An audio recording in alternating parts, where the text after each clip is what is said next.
वो लेमिना कैसा है, पहले तो शेप में ये देखिए ट्रायंगुलर है। आगे उसके कह रहा है कि उस ट्रायंगुलर लेमिना को किसी एक पॉइंट से लटकाया गया है by light strings fastened to the point A and B. Fastened का मतलब होता है बांधा होना।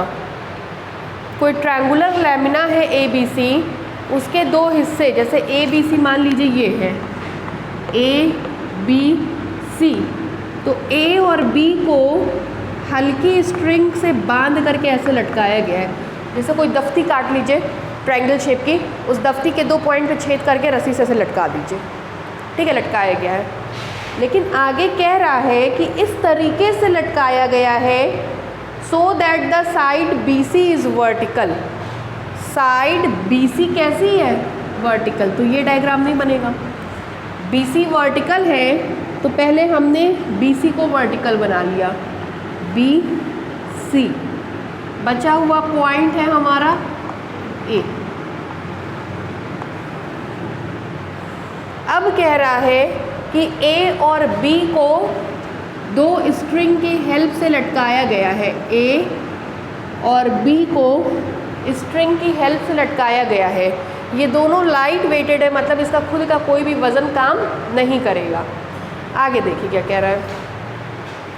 Then prove that if alpha and beta are the angles that the string OA and OB makes with the vertical. String OA and OB makes with the vertical, OA वाला angle alpha, OB वाला angle beta. अगर angle alpha और beta है तो आपको proof करना है 3 cot B is equal to 2 cot alpha minus cot beta. ये आपका क्वेश्चन है। क्वेश्चन में कोई डाउट नहीं। अब देखिए, आपको पता है कि किसी भी ट्रायंगुलर लेमिना की मीडियंस का इंटरसेक्शन पॉइंट, मीडियंस मध्यिकाओं का इंटरसेक्शन पॉइंट ही उसकी सेंटर ऑफ ग्रेविटी होती है। मध्यिकाओं मतलब इसको इसके मिड पॉइंट से मिलाया, इसको इसके मिड पॉइंट से मिलाया, ये जो इंटरसेक्शन पॉइंट होगा यही क्या होगा, मध्यिकाएं होंगी, ठीक है। इसी पर इसका वेट काम करेगा। वेट क्या काम करेगा, W। दूसरी बात आपके दिमाग में चल रही होगी कि मैम क्यों यहीं से लेकर के गई, क्यों इसी लाइन पे कट कराया। भाई मिड पॉइंट तो कायदे से ये दिख रहा है, हमको ऐसे मिलाना चाहिए था। आपको पता है in the case of equilibrium सारे के सारे वेट एक ही पॉइंट से होकर के पास करते हैं। चूँकि ये स्ट्रिंग है, अलग अलग एंगल बना रही है, आप और आपका भाई है, घर पे अलग अलग चीज़ की डिमांड कर रहा है, इस वजह से बनने वाला प्रेशर भी क्या है पापा के ऊपर अलग अलग। कल हमने आपको एक क्वेश्चन बताया था, उसमें बताया था दो स्ट्रिंग में सेम वेट काम कर रहा था P और P, तो हमने कहा आप और आपके भाई ने दोनों ने सेम चीज़ की डिमांड की मोबाइल की। आपने भी कहा हमको 10,000 वाला मोबाइल चाहिए, भाई ने भी कहा 10,000 वाला मोबाइल चाहिए, तो पापा के ऊपर सेम प्रेशर बन गया कि हमको दोनों बच्चों को सेम चीज़ सेम प्राइस की लाके देनी है, इसलिए सेम एंगल बना था, सेम प्रेशर्स थे। लेकिन यहाँ पे अगर एंगल अलग अलग बन रहा है, दैट मीन्स पापा के ऊपर लगने वाला प्रेशर अलग अलग है, तो आपकी डिमांड्स भी क्या रही होंगी, अलग अलग रही होंगी, ठीक है। अब इस केस में आप देखेंगे Q भी O से गया, P भी O से गया, और तो और वेट भी O से गया, मतलब ये सिस्टम किस में है, इक्विलिब्रियम में है, इसलिए हमने डायग्राम को आपके सामने ऐसे बनाया, ठीक है। अब आपको ये पता होना चाहिए कि किसी भी त्रिभुज में जो माध्यिकाओं का इंटरसेक्शन पॉइंट होता है, जिसको हिंदी में केंद्रक और इंग्लिश में सेंट्रॉइड कहते हैं, मतलब मीडियंस का intersection point is called centroid. Centroid ही होता है किसी भी ट्रायंगल में जिसमें सेंटर ऑफ ग्रेविटी काम करती है। ये कंसेप्ट आपने बीएससी फर्स्ट ईयर में फिजिक्स में पढ़ा होगा।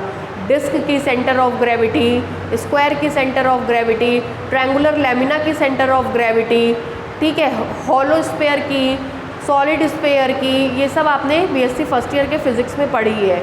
तो अगर ये ट्रायंगुलर लेमिना है तो इसका सेंट्रॉइड इसको 2:1 के रेशियो में डिवाइड करता है। 2:1, मतलब पहला वाला हिस्सा 2 होता है और दूसरा वाला हिस्सा 1 होता है। ठीक, इतने में कोई डाउट?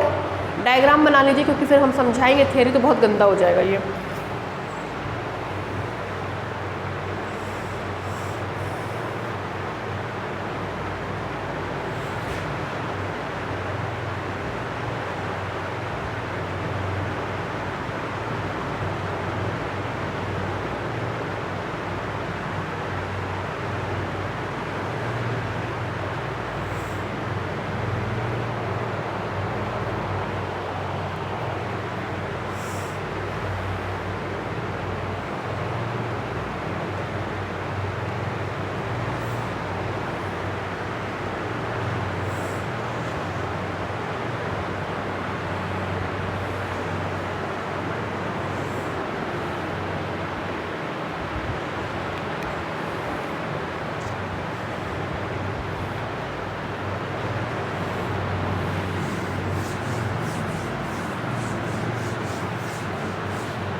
इस बार मैथ्स का टीजीटी का पेपर बहुत टफ आया था, मतलब कल मैथ्स का हुआ है, परसों फिज़िक्स का था, आज केमिस्ट्री का है।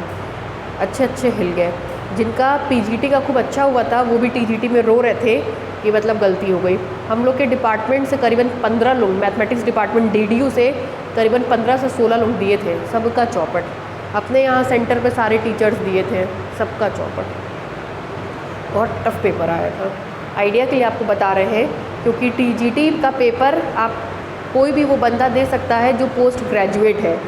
अभी हमारे यहाँ अभी 2-3 दिन पहले एक बच्ची का फ़ोन आया, पिछले साल 3rd ईयर पढ़ी थी, कह रही है मैम हमको लोग सजेस्ट कर रहे हैं कि तुम कॉमर्स ले लो, साइंस में फील्ड नहीं है और हम सोच रहे हैं कि कैट की प्रिपरेशन कर ले और ऐसे कर ले। तो उसको हम वही डांटे, हमें क्या फ़ायदा मिलेगा? एक तो नई फील्ड पकड़ेंगी, पकड़ने में समझने में जो है जीवन बीत जाएगा। हम कि जो फील्ड से पढ़ रही हैं उसी में कुछ अच्छा करिए ना। और आजकल तो सारे गवर्नमेंट सेक्टर प्राइवेट सेक्टर में कन्वर्ट हो गए, तो ये वाली बात ही नहीं रहेगी कि हमको गवर्नमेंट जॉब चाहिए। हम 2011 में अपनी पढ़ाई कंप्लीट किए थे, 11 से ही जॉब में लग गए थे, टीचिंग जॉब में। आप विश्वास नहीं करेंगे, 1.25 लाख रुपये महीने का कमाते थे, जो कि आपके गवर्नमेंट सेक्टर में भी नहीं है। 1.25 लाख रुपये मेरा मतलब महीने का रहता था टीचिंग में। तो बात ये है कि बहुत ही ज़रूरी है कि आप अपनी एक फ़ील्ड में लगे और उसी के साथ आगे बढ़े। कोई भी फील्ड ख़राब नहीं होती है। अगर आप साइंस साइड से कर रखे हैं पोस्ट ग्रेजुएट, उसके बाद बहुत ऑप्शन आपके पास, टीजीटी डालिए, पीजीटी डालिए, बीएड करना चाहे बीएड कर लीजिए, ऑप्शंस की कमी नहीं है, लेकिन दिमाग सही जगह लगाइए। फील्ड चेंज करना इज़ नॉट अ थिंग। चलिए अब देखिए, ये ट्रायंगल और इस बड़े वाले ट्रायंगल को हम सर्वांगसम प्रूफ करने चल रहे हैं, इक्विवेलेंट प्रूफ करने चल रहे हैं। ये छोटा वाला ट्रायंगल को इस बड़े वाले ट्रायंगल के सर्वांगसम मतलब इक्विवेलेंट प्रूफ करने चल रहे हैं। कैसे देखिएगा, ये भी वर्टिकल लाइन, ये भी कहा था वर्टिकल लाइन है, उसी से ये अल्फ़ा बीटा एंगल बना रहा है। अगर कोई लाइन कट करती है तो ये एंगल इस एंगल के बराबर होता है। ये एंगल आपका B है तो ये भी एंगल कितना होगा? B, यहाँ लिख दे रहे हैं। ठीक, ये वर्टिकल है, वर्टिकल का हॉरिजेंटल से बनने वाला एंगल 90, ये भी वर्टिकल है, वर्टिकल का हॉरिजेंटल से बनने वाला एंगल 90। अब अगर आप इस वाले ट्रायंगल में इससे कंपेयर करें तो ये 90, ये 90 और ये वाला एंगल दोनों में कॉमन है, मतलब इसमें ट्रिपल ए सिमिलैरिटी पाई गई या ट्रिपल ए सर्वांग समता पाई गई। ऐसे केस में कहते हैं कि इनकी साइड्स का रेशियो भी क्या होता है, बराबर होता है, मतलब ये साइड अपॉन ये साइड, ये साइड अपॉन ये साइड बराबर होगी। तो अगर ये 2:1 है तो ये भी कितना होगा, 2:1। ठीक, अगर ये एंगल B है तो एक रेखा पे बना कोण 180 डिग्री, तो ये एंगल कितना हो जाएगा, π-B। एक सरल रेखा पे बनने वाला एंगल 180 जिसमें से B निकल गया तो बचा हुआ π-B। ठीक, अब हम लोग आते हैं रेशियो थ्योरम पे। आपको बताया गया था कि अगर किसी भी ट्रायंगल में ये कोई कॉर्ड है जो यहाँ थीटा एंगल बना रही है और इसको A:B के रेशियो में डिवाइड कर रही है, ये अल्फ़ा है, ये बीटा है, तो फॉर्मूला हमने बताया था, प्रूफ कराया है और ये प्रूफ आता है एग्जाम में, A+B cot theta, A+B cot theta is equal to A cot alpha minus B cot beta. ठीक, अगर यहाँ पे देखें ये सेम चीज़ हम लोग इस बड़े वाले ट्रायंगल में अगर फॉलो करते हैं तो इसको उससे रिजेंबल करिए, A, B 1 2 theta π-B alpha की जगह बीटा, बीटा की जगह अल्फ़ा लगा दीजिए इस फॉर्मूले में, तो आएगा A+B, A की जगह है 1 +2 कॉट थीटा की जगह है π-B is equal to A cot alpha, मतलब 1 कॉट बीटा -2 कॉट अल्फ़ा। ठीक है, सॉल्व कराइए। This implies that 3 cot 180 minus theta is equal to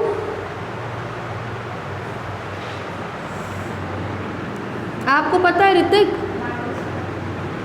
ASTC 0 से 90, 90 से 180, 180 से 270, 270 से 0 या 360। ये दोनों ऐसे क्वाड्रेंट हैं जिसमें साइन कॉस में और कॉस साइन में बदलता है, टैन कॉट में और कॉट टैन में बदलता है, सेक कोसेक में और कोसेक सेक में बदलता है। इसमें भी साइन कॉस में, कॉस साइन में, टैन कॉट में, कॉट टैन में, सेक कॉसेक में, कॉसेक सेक में बदलता है। जब भी आपके साथ 90 या 270 लगेगा। यहाँ पे 180 है, ये रही 180 की लाइन, 180 प्लस होने पर इधर भागते हैं, 180 माइनस होने पर इधर भागते हैं, तो 180 माइनस है तो इधर भागेंगे। एस का मतलब साइन और कॉसेक पॉजिटिव होगा, बाकी सब नेगेटिव होंगे। चूँकि यहाँ कॉट है तो इस क्वाड्रेंट में कॉट कैसा होगा, नेगेटिव, और कोई चेंज नहीं आएगा। मिलेगा minus cot B is equal to cot beta -2 cot alpha. This implies that 3 cot B is equal to minus का multiply 2 cot alpha minus cot beta, यही प्रूफ करना था। अब ये क्वेश्चन आता है तो भाई खैराती तो बट नहीं रही है कि ये 3 ठो लाइन लिख करके आएंगे और हमको जो है पूरा 4 नंबर या 8 नंबर मिल जाएगा। तो ऐसे क्वेश्चंस में ज़रूर कुछ ना कुछ इम्पॉर्टेंट पार्ट होता है, उसको लिखने का तरीका होता है, उस पर काम करने का तरीका होता है। जैसे इसका मेंशन कहीं नहीं था, ना इसकी ज़रूरत कहीं पड़ी, फिर भी हमने बना करके दिखाया कि ये चीज़ है क्योंकि एंगल अलग अलग है। ये सर्वांगसम वाला नियम कहीं लिखवाया नहीं जाता कि दोनों सिमिलर होंगे, आप मेंशन कर दीजिए कि दोनों सिमिलर हो रहे हैं तो उससे आपका कुछ नंबर बढ़ गया। फिर लिखते टाइम ये चीज़ मेंशन कर दीजिए बना करके, तो इसका 1 नंबर बढ़ गया। तो ये नंबर को निकालने का तरीका होता है, ये नहीं कि ये 3 ठो लाइन लिखाएंगे तो हमको नंबर मिल गया, अरे हम तो करके आए थे हमको नंबर नहीं मिला, ऐसा कुछ नहीं होता है। डायग्राम 1 नंबर, डायग्राम की थियरी 2 नंबर, उसके बाद ये जो आपने प्रूफ किया 3 नंबर, इसके ऊपर 4 नंबर, फिर कहीं जा कर के इसके ऊपर आपको नंबर मिलता है। इसकी तो कोई वैल्यू नहीं है तो कोई भी कर लेगा। तो इस तरीके से 4 नंबर पाने के लिए आपको स्टेप बाय स्टेप सब चीज़ें करनी पड़ेंगी। ठीक है, चलिए लिखिए, लिखवा रहे हैं हम। लिखिए late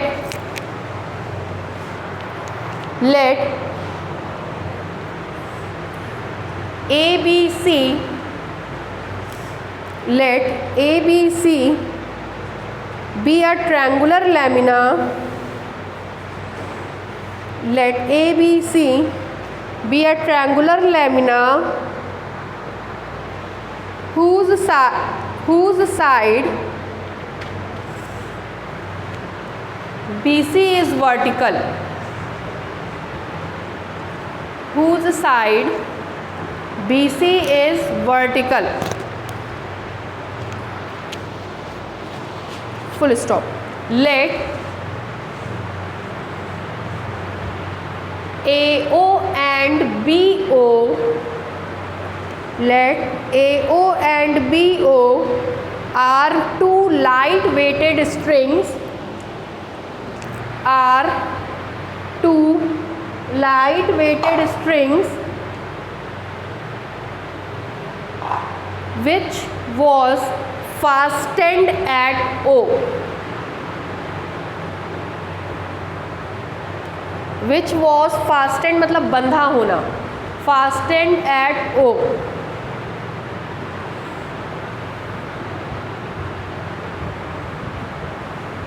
Such that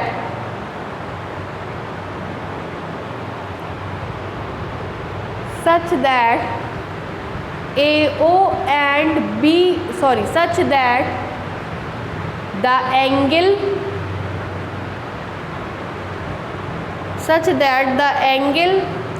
from the verticals, such that the angle from the verticals that string AO and BO, that string AO and BO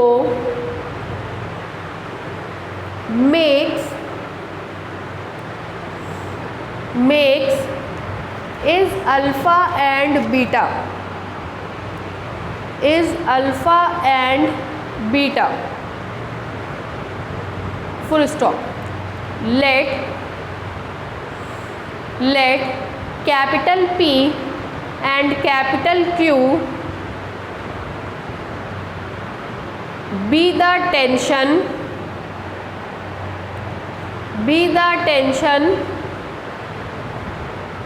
in the string AO and BO. AO and BO.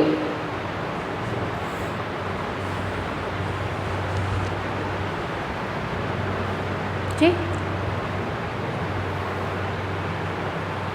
नीचे से लिखिए late, देख लीजिए AD BE, इसको F नाम दे रहे हैं। Let AD and BE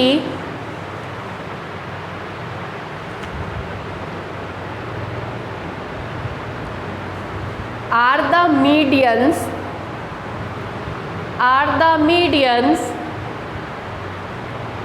of the triangle ABC, of the triangle ABC, of the triangle ABC, such that G be the centroid, G be the centroid, centroid मतलब केंद्रक, G be the centroid of the triangle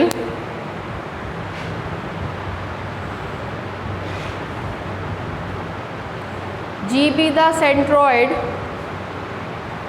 of the triangle. Triangle को पूरा लिखने की ज़रूरत नहीं है, you can draw it.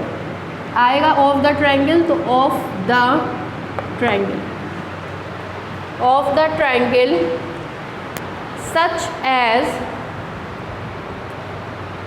such as the whole weight capital W, the whole weight capital W of the lamina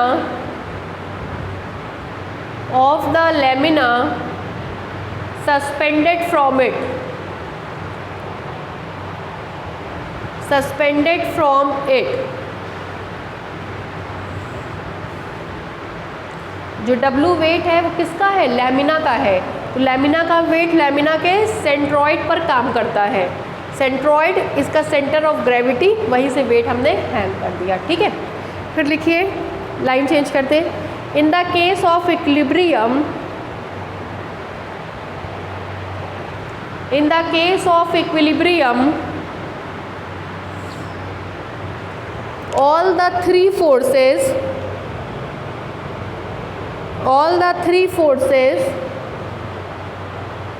P, Q, W, P, Q, W meets the point O।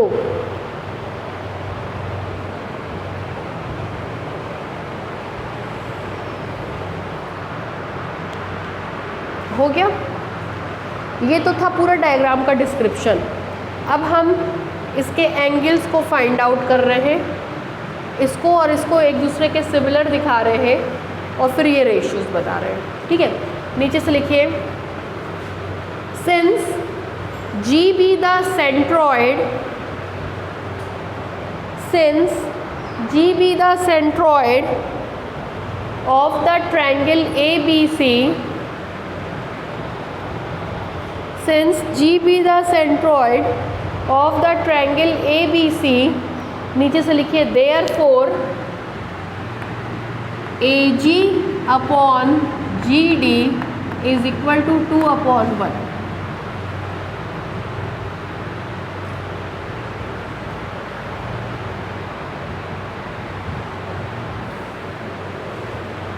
ठीक है, नीचे से लिखिए, यहाँ ध्यान दीजिएगा, अगर एंगल ABD B है तो ये एंगल भी क्या होगा? B। नीचे से लिखिए, in triangle AFG, in triangle AFG and ABD, in ABD, since, देखिएगा, since angle ABD is equal to angle B, this implies angle AFG is also equal to angle B, क्योंकि दो vertical line को एक line क्या कर रही है? Cut कर रही है। लिखिए ये चीज़,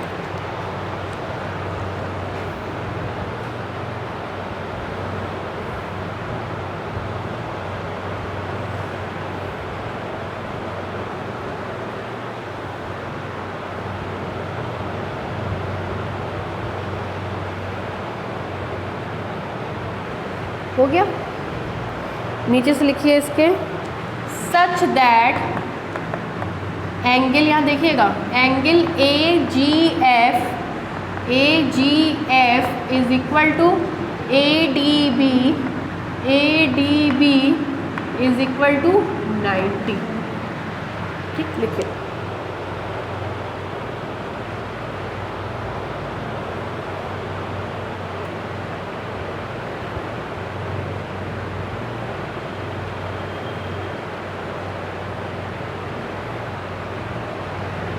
हो गया। फिर लिखिए, नीचे से लिखिए therefore triangle AFG is similar to triangle ABD।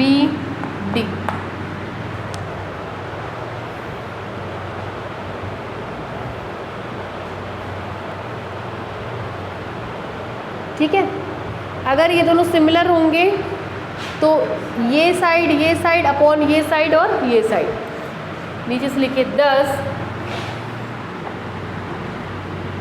AF upon FB is equal to AG upon GD is equal to 2/1। This implies AF upon FB is equal to 2/1।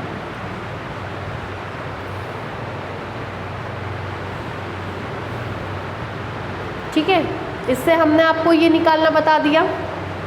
अब ये एंगल लिख देंगे, नीचे से लिखिए such that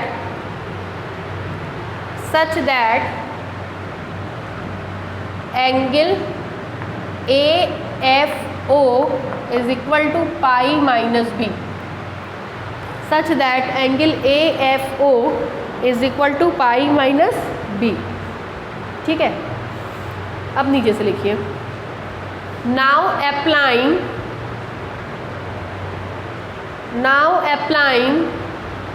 ratio rule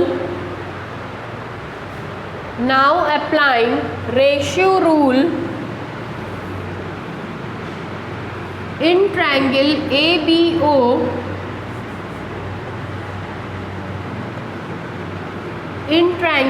ABO ratio rule इसमें लग रहा है ना, ABO comma we get,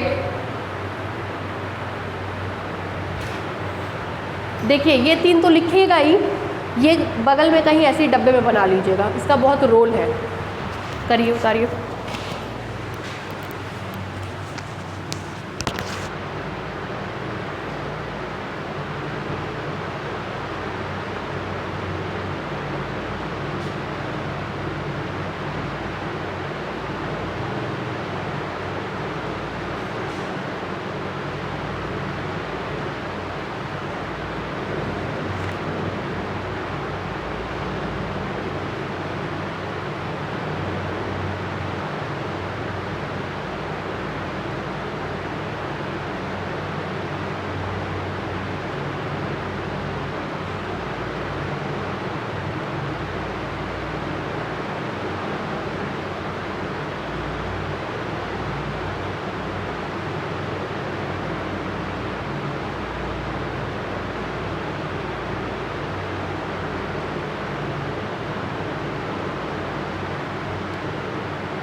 2-3 questions और पढ़ने हैं इसमें, चैप्टर आपका फिनिश है। पेपर जितना बनता है इसी में से आता है, और हमने ये पूरा का पूरा आपको कम से कम 10 से 12 साल का पेपर सॉल्व करा दिया है। ठीक है, 10 से 12 साल का है, इसी से जो भी मिलेगा आपको मिल जाएगा। ठीक, 12 नंबर का पेपर इस पहले चैप्टर से बनता है। लिखिए क्वेश्चन। आप बहुत सी जगह जाएंगे, वो और जगहों पे या तो 2-4 ही क्वेश्चन कराएंगे या 24-25 करा देंगे। 24-25 से भी कोई फ़ायदा नहीं, क्योंकि होता क्या, जब एग्जामिनेशन होता है तो आपको गैप तो मिलता नहीं है। कई बार 1-2 दिन का मिल गया, कई बार नहीं मिला, तो कम से कम अपनी नोट्स ऐसा रखिए परफेक्ट कि 2 दिन में अगर आपको पढ़ना हो तो आप मैनेज कर पाएँ कि हमको 2 दिन में कैसे पढ़ना है। एकदम कम है, नहीं मैच कर रहा है तो भी दिक्कत है, बहुत ज़्यादा है तो उतना आप पढ़ नहीं पाएंगे। ठीक है, तो इसलिए आपको एकदम नपा-तुला नोट्स दिया जा रहा है। ये नोट्स हम अपग्रेड करते रहते हैं कि क्या यूनिवर्सिटी में एक्स्ट्रा पढ़ाया जा रहा है, और ये हम करीबन अपने 9 से 10 साल का एक्सपीरियंस, मतलब इन 10 साल से हम पढ़ा रहे हैं, और आज तक कभी ऐसा नहीं हुआ कि पेपर में फंसा नहीं है। इसमें से आपको पूरा पेपर मिल जाएगा। ठीक है, नेक्स्ट क्वेश्चन लिखिए, लगाइएगा, इम्पॉर्टेंट, कई साल पूछा गया है। A square of side 2a, a square of side 2a, हमेशा साइड में स्मॉल होता है, एंगल ही कैपिटल होता है, बाकी सबके लिए स्मॉल। 2a स्मॉल a है। 2a is placed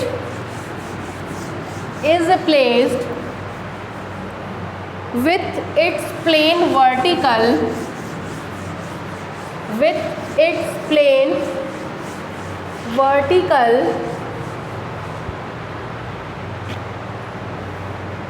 between two smooth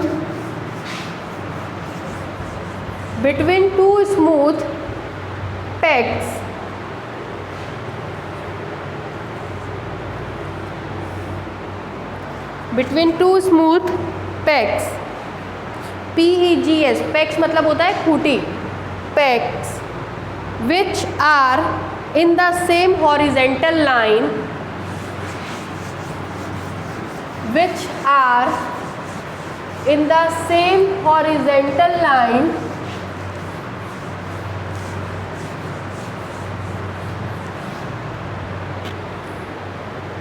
at a distance small c apart,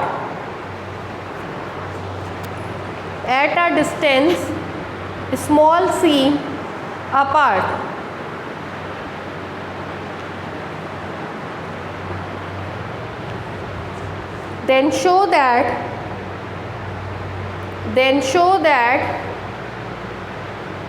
it will be in equilibrium,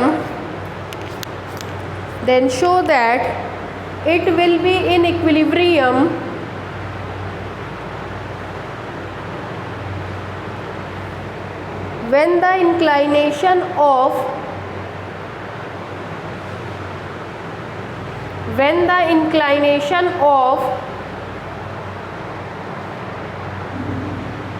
one of its edge मतलब होता है भुजा, when the inclination of one of its edge, EDGE, edge मतलब होता है भुजा, one of its edge to the horizontal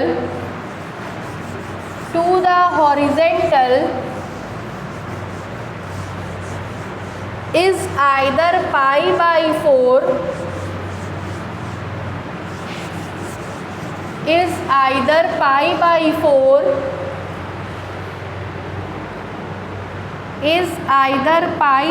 4 or 1/2 sin inverse a square minus c square upon c square।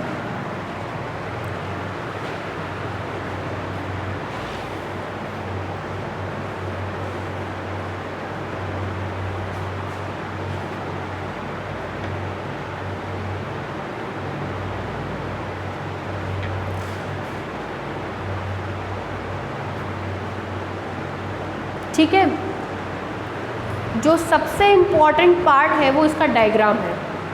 हमको भी बनाने में एक बार दिक्कत होती है, मतलब इतना टफ इसका डायग्राम है। देखिए कह रहा है पहले तो एक स्क्वायर लैमिना है, ठीक है। स्क्वायर लैमिना को जैसे ये डस्टर मान लीजिए एक बार, कह रहा है इसको फर्श पे खड़ा किया गया है इस तरीके से कि उसकी एक साइड तिरछी है, गिर जाएगा।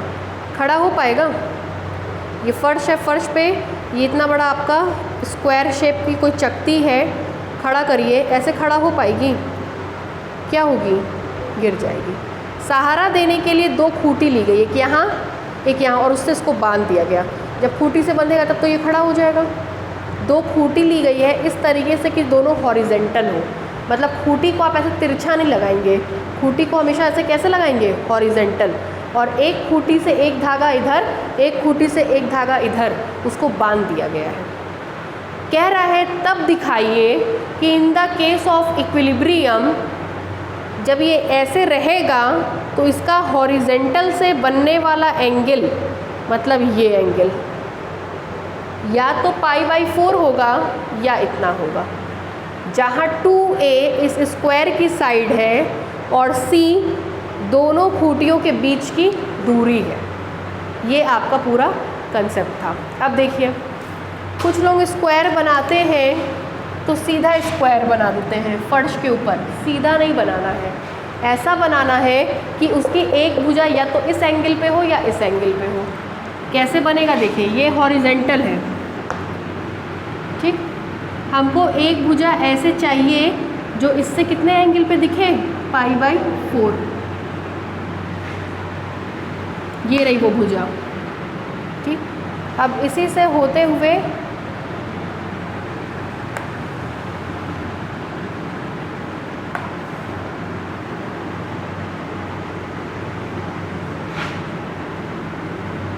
हमने स्क्वायर कंप्लीट कर दिया।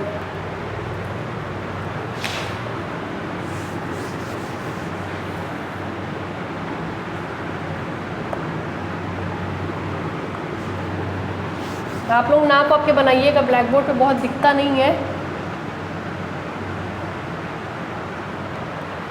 ठीक है। ये एंगल, ये एज है, इसका हॉरिजेंटल से बनने वाला एंगल या तो ये होगा या तो ये होगा। ये इसके डायगोनल्स, डायगोनल्स का intersection point centre of gravity, इसी पे इसका सारा वेट काम करता है, वो भी वर्टिकली डाउनवर्ड। इसको कहते हैं वर्टिकली डाउनवर्ड। इसको हम नाम दे रहे हैं ABCD, ABCD, ठीक। अब देखिए, कह रहा है एक खूंटी यहाँ, एक खूंटी यहाँ, और इन खूंटियों के सहारे इसको बांधा गया। लेकिन ये ध्यान रखिएगा कि ये खूंटी एकदम हॉरिजेंटल है। हॉरिजेंटल है मतलब इस नीचे वाले के एकदम पैरेलल है। ये खूंटी है, पैग है, दो पैग है, एक P है और दूसरा Q है। इसी को यहाँ रस्सी के सहारे से बांध देंगे तो फिर ये गिरने नहीं पाएगा। इन खूंटियों के बीच की दूरी C है और इसकी भुजाएं 2a है, ठीक। जाहिर सी बात है, खूंटी है, ये इधर गिरने का कोशिश करेगा, खूंटी इधर संभालेगी, रिएक्शन होगा। ये इधर गिर रहा है, ये इसको बचा के इधर लाएगा, तो रिएक्शन का, एक्शन का रिएक्शन। ऋतिक समझ रहे हैं? ये इधर गिरेगा, ऐसे खड़ा है तो एक इधर गिरेगा, एक इधर गिरेगा, इधर वाली साइड इधर गिरेगी, इधर वाली साइड इधर गिरेगी। जब ये साइड इधर गिरेगी, एक्शन, इसका रिएक्शन अंदर की तरफ, रिएक्शन बना रहे हैं, रिएक्शन। ये साइड इधर गिरेगी, एक्शन इधर होगा, इसका रिएक्शन इधर की तरफ। In the case of equilibrium सारे फोर्सेस एक ही बिंदु से होते हुए पास करेंगे। देख लीजिए, W एक ये, एक ये, इस रिएक्शन को नाम दे रहे हैं R का, इस रिएक्शन को नाम दे रहे हैं S का। ठीक है, आगे देखिए, इतने में कोई दिक्कत नहीं। इस पॉइंट को भी हम एक नाम दे रहे हैं, इस पॉइंट को हम नाम दे रहे हैं N का।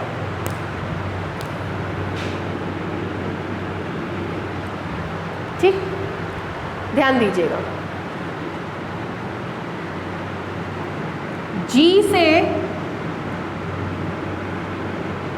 परपेंडिकुलर बाइसेक्टर खींचा जो इस भुजा को दो बराबर हिस्सों में बांधेगा और परपेंडिकुलर भी होगा। कोशिश करिएगा एकदम इसी के पैरेलल दिखे, क्योंकि ये भी 90 डिग्री पे काम कर रहा है और ये भी 90 डिग्री पे, तो ये और ये तीनों पैरेलल दिखेंगे। आपको पता है ये भी एंगल कितना होता है 90, ये भी एंगल कितना है 90, क्योंकि रिएक्शन हमेशा 90 डिग्री पे काम करता है। और ये परपेंडिकुलर आपने बनाया तो ये भी कितना होगा, फिनिशिंग देखिए डायग्राम की, इसीलिए हमने कहा था डायग्राम इसका बहुत टफ है। ब्लैक बोर्ड पे बन रहा तब भी फिनिशिंग देखिए कितना बराबर से आ रहा है। यहाँ से परपेंडिकुलर बाइसेक्टर इस पे खींचा 90 90 90, तीनों पैरेलल आना चाहिए।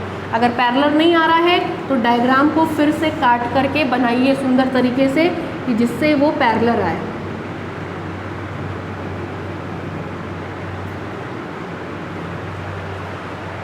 ठीक है, ये दोनों परपेंडिकुलर बाइसेक्टर है। बाइसेक्टर का मतलब ये इसके बराबर, ये वाला इसके बराबर, और इन परपेंडिकुलर बाइसेक्टर को नाम दे रहे हैं M और L का।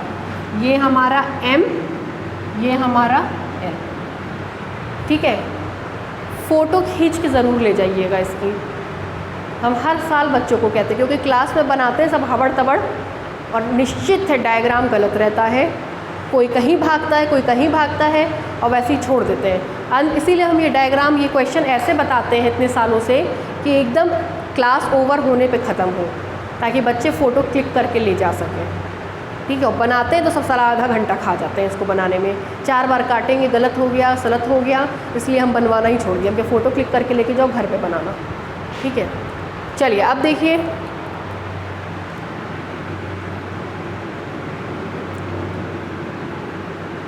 ये लाइन या छोड़िए, ये लाइन पैरेलल, ये दोनों लाइन पैरेलल, ये कट कर रहा है तो ये एंगल थीटा होगा, तो ये एंगल भी कितना होगा, थीटा।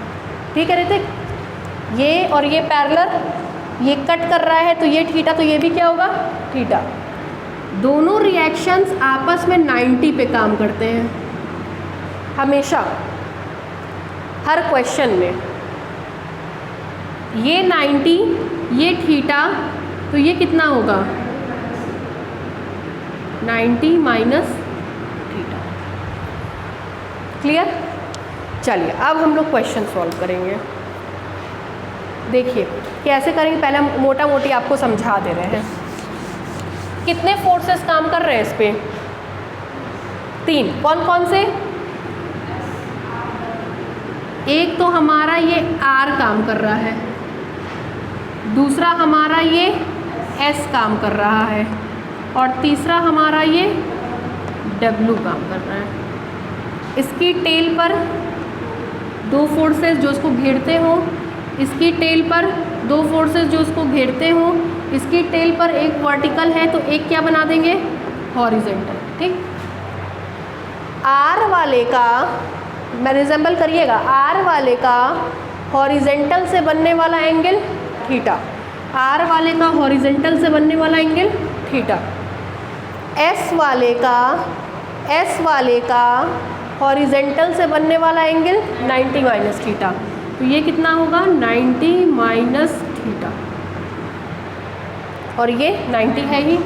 कंपोनेंट्स लिखवाइए, ये क्या आएगा R cos थीटा, ये R sin theta. Very good. ये बोलिए माइनस कहाँ से आ गया, ये S एंगल से सटा हुआ 90 माइनस थीटा। ठीक है, ठीक, इस डायरेक्शन में जब लिखेंगे कैपिटल X तब उस डायरेक्शन में लेंगे, अभी तो कंपोनेंट निकाल रहे हैं। ये वाला S sine 90 minus theta, W cos 90। ठीक है, लिखवाइए कैपिटल एक्स और कैपिटल वाई। कैपिटल एक्स बोलिए आर कॉस थीटा माइनस, बोलिए S cos 90 minus theta plus ऋतिक ठीक है W cos 90। This implies that x is equal to r cos theta cos 90 minus theta is equal to sin theta cos 90 की value 0। ठीक, and y निकलवाइए r sin theta plus s sin 90 minus theta minus w। This implies that y is equal to r sin theta s cos theta minus w। ठीक, in the case of equilibrium, क्योंकि तीनों एक ही point से जा रहे हैं तो ये इक्विलिब्रियम का केस है। In the case of equilibrium x is equal to y is equal to, this implies x is equal to 0 करेंगे तो मिलेगा r cos theta is equal to s sin theta, equation number 3। ठीक है, और y को 0 करेंगे तो मिलेगा w is equal to r sin theta plus s cos theta, equation number. ठीक, दूसरा देखिए, इन तीनों का मूवमेंट, फोटो खींच लीजिए पहले, गंदा हो जाएगा एकदम।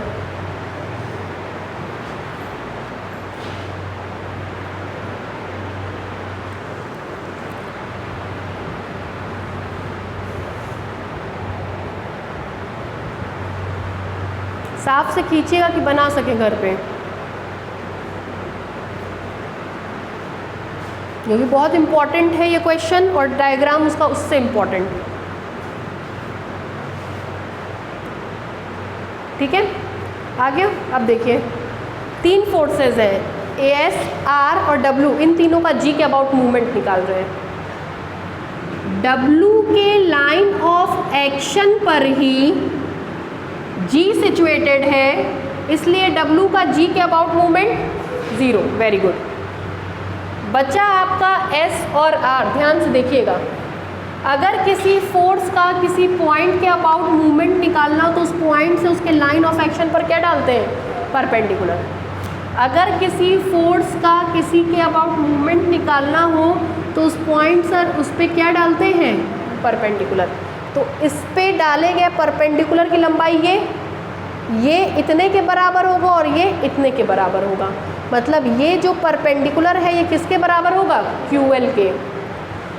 R पर ओरिजिन से डाले गए G से डाले गए परपेंडिकुलर की लंबाई ये इसके बराबर होगा और यही इसके बराबर होगा। क्लियर है? अब हम लिख रहे हैं, taking movement of forces R, S and W about center of gravity G we have। W का तो 0, ये ऐसे घूमेगा, कौन सा डायरेक्शन हो गया? कैसा आएगा? Negative. Minus S into S वाले पे डाले गए परपेंडिकुलर लंबाई ये, मतलब ये हम डायरेक्ट QL लिख रहे हैं, QL। ठीक, उसके बाद R वाला ऐसे घूमेगा, कौन सा डायरेक्शन हुआ? Anticlockwise. Plus R into perpendicular distance G से इस पे डाली गई परपेंडिकुलर डिस्टेंस ये किसके बराबर है, M P into M P is equal to 0। ठीक है, आगे बढ़े।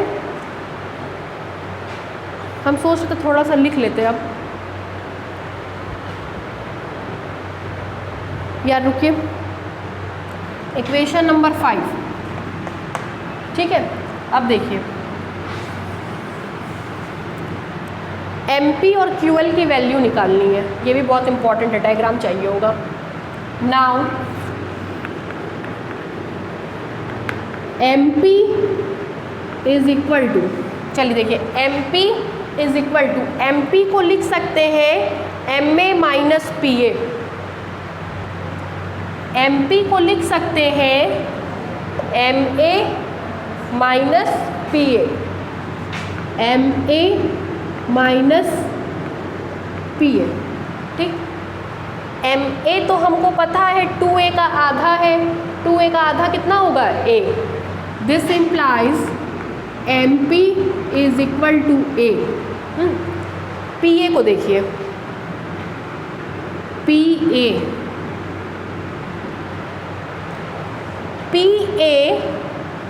NQ के बराबर होगा, क्योंकि दो पैरेलल लाइन के बीच की दूरी हर जगह क्या होती है, बराबर होती है। PA NQ के बराबर होगा माइनस NQ।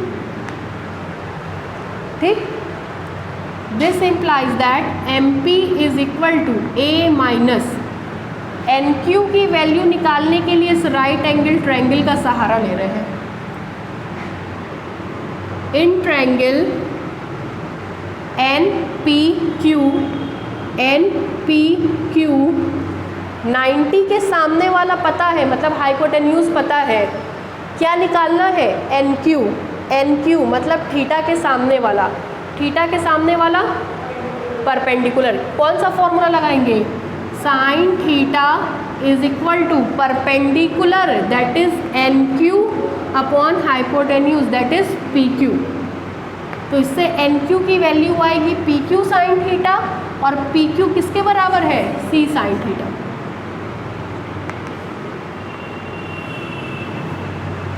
ठीक, एंड दूसरा वाला है आपका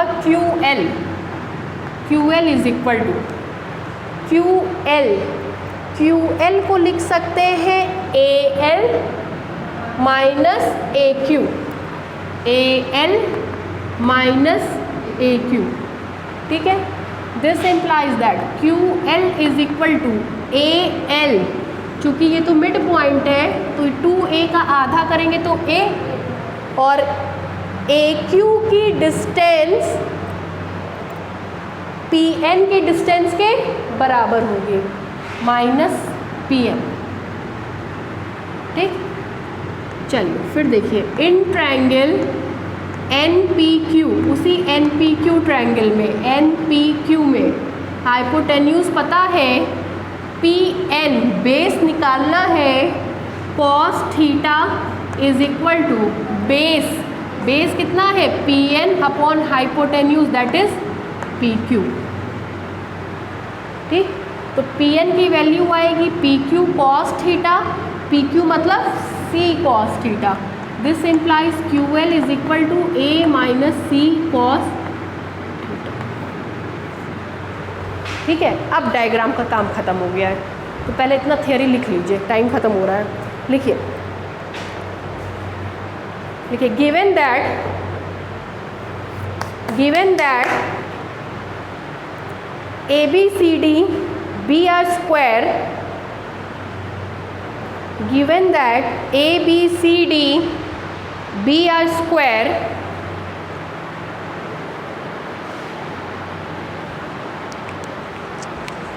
whose edge EDGE, whose edge is of length 2A,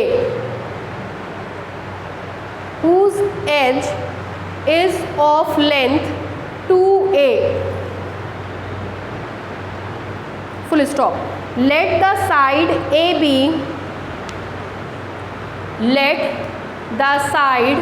AB is at an angle theta, is at an angle theta from the horizontal, from the horizontal, such that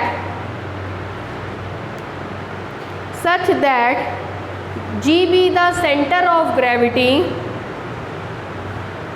such that G be the center of gravity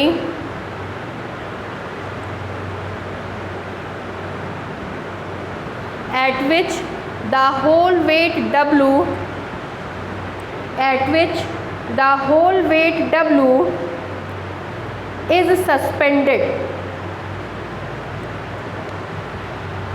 at which the whole weight W is suspended.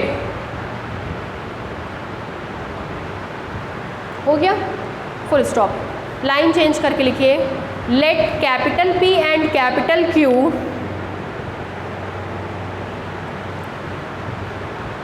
be the two horizontal peg,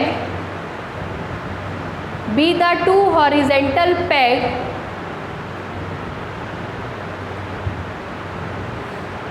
which are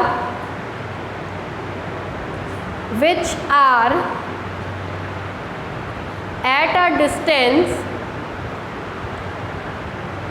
which are at a distance small c apart, small c apart, full stop. Let capital R and capital S be the reactions at, be the reactions at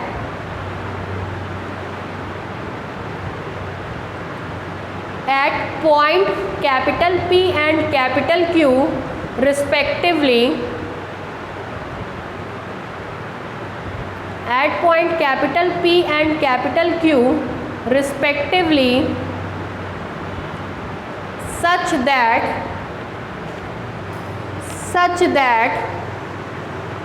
देखिएगा angle NPQ is equal to theta and angle NQP is equal to 90 minus theta. ठीक है, ये theta और ये 90 minus theta लिखिए।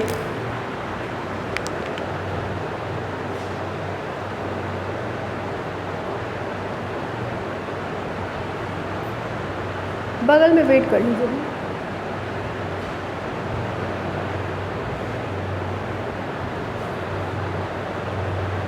हो गया, line change करके लिखिए। In the case of equilibrium, in the case of equilibrium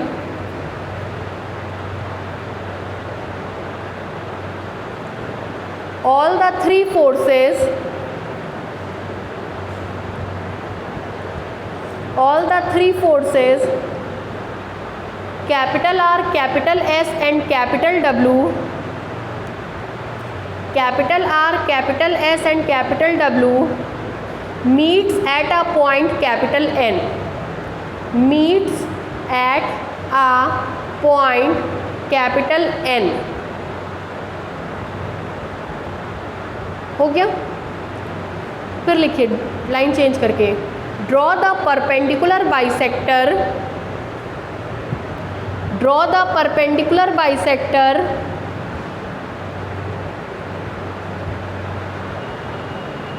GL and GM, GL and GM on the side AB and AD, on the side AB and AD respectively।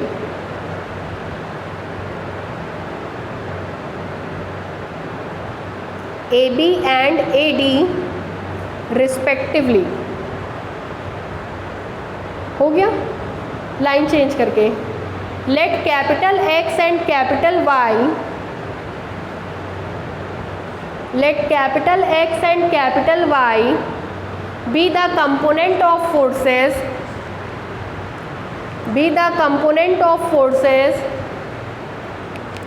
along x-axis and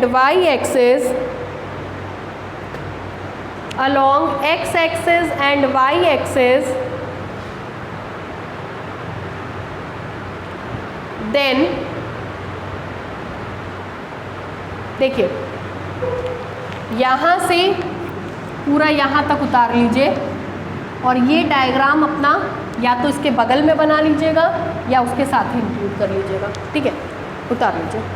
अब इसके बाद diagram का काम खत्म हो गया, केवल calculation रहेगी, वो कल बताएंगे। तो उससे डायग्राम हमको दोबारा बताना नहीं पड़ेगा, समय नहीं खराब होता है, ठीक है, उतार लीजिए पूरा।